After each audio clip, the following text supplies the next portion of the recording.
जैन, अगर आपको इस वीडियो में देख के पिस्टल थ्रेट ऑन हेड की सिचुएशन में पिस्टल सबसे बड़ा खतरा लग रही है तो आप बहुत गलत हो। यहाँ पे गलत है ये सेल्फ डिफेंस की गलत सिखलाई, और सबसे बड़े इसके जिम्मेदार हैं ये फेक सेल्फ डिफेंस इंस्ट्रक्टर।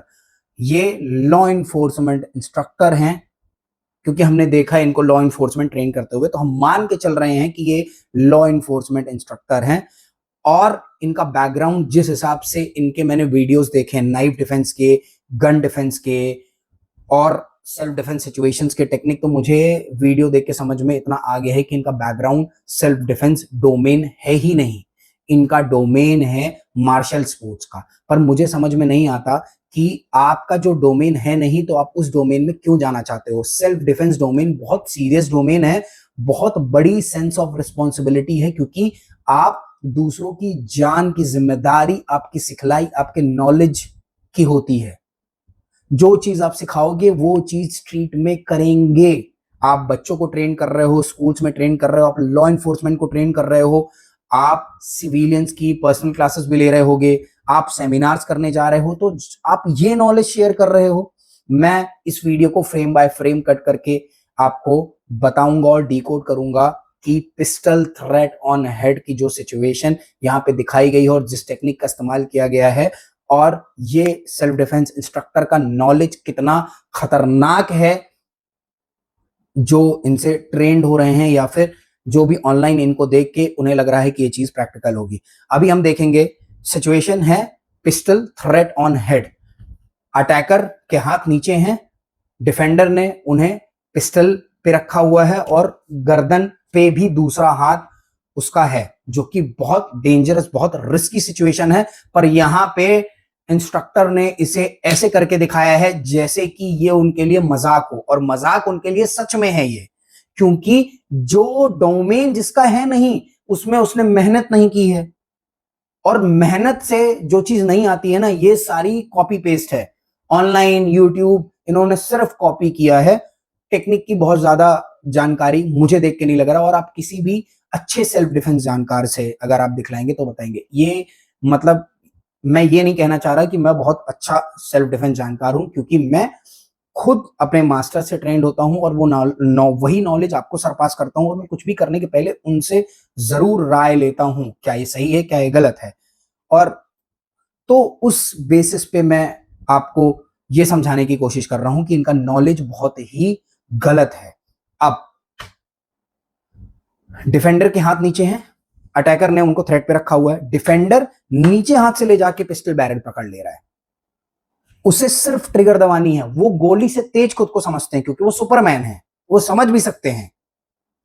दूसरा, उनका जो पेल्विक एरिया है, मतलब कि हिप के पास वाला जो एरिया है, ग्लूट एरिया है, वो डिफेंडर से बहुत ज्यादा दूर है। वो चैम्बर कर रहे हैं, खुद को आगे खींच के फिर ग्लूट स्ट्राइक या फिर हिप स्ट्राइक करने की कोशिश कर रहे हैं, बैरल पकड़े हुए, और साथ में जॉइंट मैनिपुलेशन का इस्तेमाल करते हुए गन को बहुत इजीली डिसआर्म कर सकते हैं। आपको लगता है कि आपके पास इतना टाइम है स्ट्रीट पे?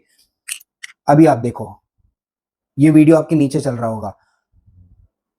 मैं आपको एक गोल्डन रूल बताता हूं। अगर आप कभी भी इस तरह की सिचुएशन में आए जहां पे वेपन्स का इस्तेमाल हो रहा है, गन्स का इस्तेमाल हो रहा है, if gun is already on you, you are not in a fight, you are in a survival negotiation. अब मैं इसको बहुत आसान भाषा में समझाता हूं। आपको समय लेना है, बातचीत से उसको कुछ चाहिए, उसको प्लीज कर करके, एक्टिंग कर करके आपको समय लेना है, मैनिपुलेट करना है उसको वर्बली, ठीक है। आपको वो टाइम देखना है जहां पे आपको लग रहा हो कि अभी अटैकर का जो ध्यान है वो भटका हुआ है, और आप उस दौरान सही टेक्निक, सही सिखलाई, कई सालों की ट्रेनिंग करने के बाद आप इस चीज पे काम करके वहां से निकल सकते हो। अपनी साइकोलॉजिकल कॉम्पिटिव्स पे, अपने मेंटल कॉम्पिटिव्स पे, अपने फिजिकल कॉम्पिटिव्स पे, अपनी टेक्निक्स पे, टेक्निक्स को स्ट्रेस पे कर करके जब भी आपका एड्रेनलिन रश होता है तो आप फ्रीज हो जाते हो। आप बहुत सिंपल मूवमेंट करोगे, बहुत ज्यादा फैंसी मूवमेंट कर ही नहीं पाओगे क्योंकि बॉडी बहुत रिस्ट्रिक्टेड कर देगी। दूसरा, वो पिस्टल है, उसका एक ट्रिगर, एक गोली की आपकी जान जा सकती है। तो वहां पे कोई भी होगा, यहां तक कि मैं खुद होऊंगा तो मैं खुद डरा हुआ होऊंगा।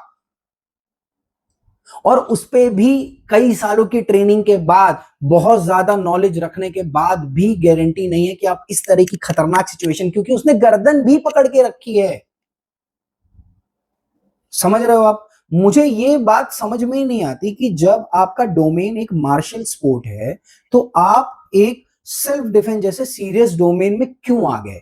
क्यों इंडिया में सबको, सारे karate, taekwondo, sports martial art practice करने वाले को ये प्रूफ करना है कि उसे सेल्फ डिफेंस का नॉलेज है? नहीं है। आप सिर्फ अपनी ईगो को सेटिस्फाई कर रहे हो और कुछ नहीं। आपको सेल्फ डिफेंस के नॉलेज के लिए सेल्फ डिफेंस सिस्टम्स में ट्रेंड होना पड़ेगा, सेंस ऑफ रिस्पॉन्सिबिलिटी रखना पड़ेगा, क्योंकि जब आप सिखा रहे हो तो आप दूसरे की जान की भी जिम्मेदारी ले रहे हो अपने नॉलेज के थ्रू।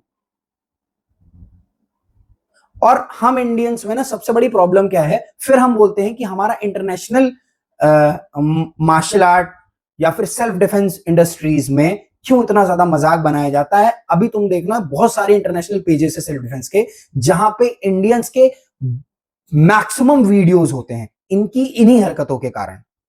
जबकि हम इंडियंस में इतना ज्यादा पोटेंशियल है सेल्फ डिफेंस फील्ड को एक्सप्लोर करने का, कि शायद ही है, मुझे लगता है कि और कोई कंट्री होगी या फिर वो लोग होंगे जिनमें इतना, क्योंकि हम नेचुरली हम अपने सर्वाइवल इंस्टिंक्ट को अपने डीएनए में लेके चल रहे हैं। हमारी सर्वाइवल इंस्टिंक्ट सबसे बेस्ट सर्वाइवल इंस्टिंक्ट है, पर हम उसे सही सिखलाई, सही जगह पे जाके उसे एक्टिवेट करना ही नहीं चाह रहे हैं।